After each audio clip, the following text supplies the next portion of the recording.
So now we're going to talk about the wonderful thing that is a square that can be folded into a triangular bandage. You can roll this thing up and you can use it to wrap around the eye. This is really just a bigger version of that other triangular bandage that I showed you. I have people, this is unbleached muslin, it's 40 by 40 roughly. This one isn't quite square, but that's okay. It's cheap. You can have people rip up tons and tons of these so you have them ready. And there are a couple different things that I like these for.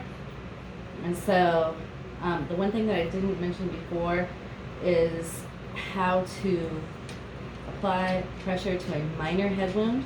You never want to apply pressure to a major head wound. If you have a head wound that you want to stop bleeding and you want to apply pressure to it and leave that pressure on it until somebody, you can take your pad like this. And actually I'm going to have Steve come here and show us how to, this is my husband Steve. He's also trained and he was a wilderness first responder. He guided canoe trips in the Boundary Waters when he was in college. And so he knows how to do this stuff too. So we're going to pretend that I have a wound and my arms are really, really tired and I'm not in very good shape and you don't trust me to hold this on my wound.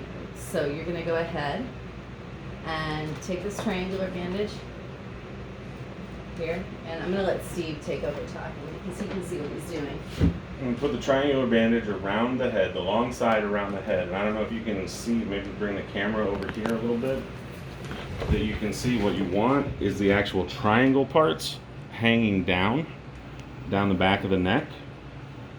And then you want to tie off the ends above the triangle. So you can see that the triangle is still here. And you want to tie the ends off up here above the triangle. And then you can come back, and I'm going to try not to get your hair and pull really hard here. You come back and you take the triangle and you hold the knot and you pull down as hard as you can on that, and that will create pressure on the top of the head that will hold that pad right on the head wound. It works better if we have bigger triangular bandages that you can go around and tie in front again, but that's not what we have because people were having hard times finding big pieces of fabric. So we're going to go ahead and take that off because I'm sure I look amazing. And but that's one thing you can do with a triangular bandage.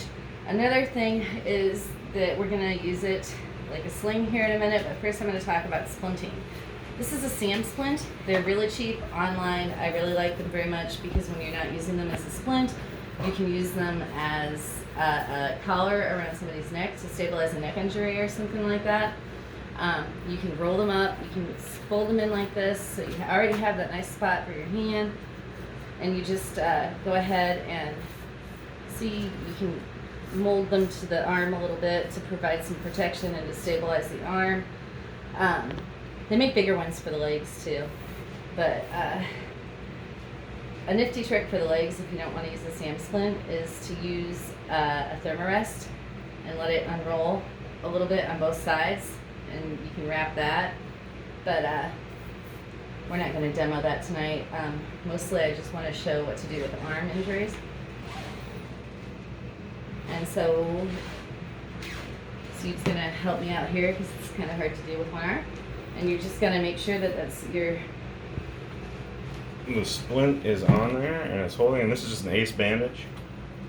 You want to wrap it securely, you don't want to wrap it too tightly. I'm sure Stephanie will talk about checking the person's pulse. Yeah, this is the distal pulse. The pulse that's on this side of the bandage is called the distal pulse, and you want to check this whenever you're putting a bandage on to make sure that you haven't eliminated the distal pulse, unless you're doing a tourniquet and then you want to eliminate the distal pulse, but that's for another class, another time. So that's wrapped. The splint is, it's holding the hand. That should not be clenched. I know. It should just be soft over there. So it's like the natural curve of the hand. Your, rigid piece there holding everything in place. Then what you want to do is you want to further immobilize the arm. And the first step in that is to put it in a sling, and this is just that same triangle bandage, triangle end towards the elbow, and the folded end towards the front, and then literally you just kind of go around the neck and you tie it off behind the neck. Get it up. It's good to have the injury up above your heart if you can. Above the heart if you can. Because it reduces inflammation. And so now you have the arm in a sling, which is helping to support it so that the person whose arm is injured, that they don't have to hold it up in one spot all the time. The next key piece, though, is you need to immobilize the arm in the sling. You need to immobilize the sling because you don't want a person, if they're walking in a car, running, doing whatever, you don't want that bouncing around. You can just take another triangle bandage and just... It's hard when they're that long. Hard when they're that long, but just kind of wrap it up. And then you just take it, and you can use anything for this here, under your arm. You can use anything for this. You can use an ace bandage, you can use a strip of gauze. Oops, I lost it. The one time that I actually did this for real was off in the wilderness, and I ended up having to use a pair of pants to immobilize the sling. And then you just tie it off in the back, behind the person's back, and that effectively immobilizes the arm. So you've got the injured arm in a splint, pull it down a little bit maybe, in a splint, in a sling, and then the sling immobilized to the body, and that'll keep it from jostling around and getting injured more.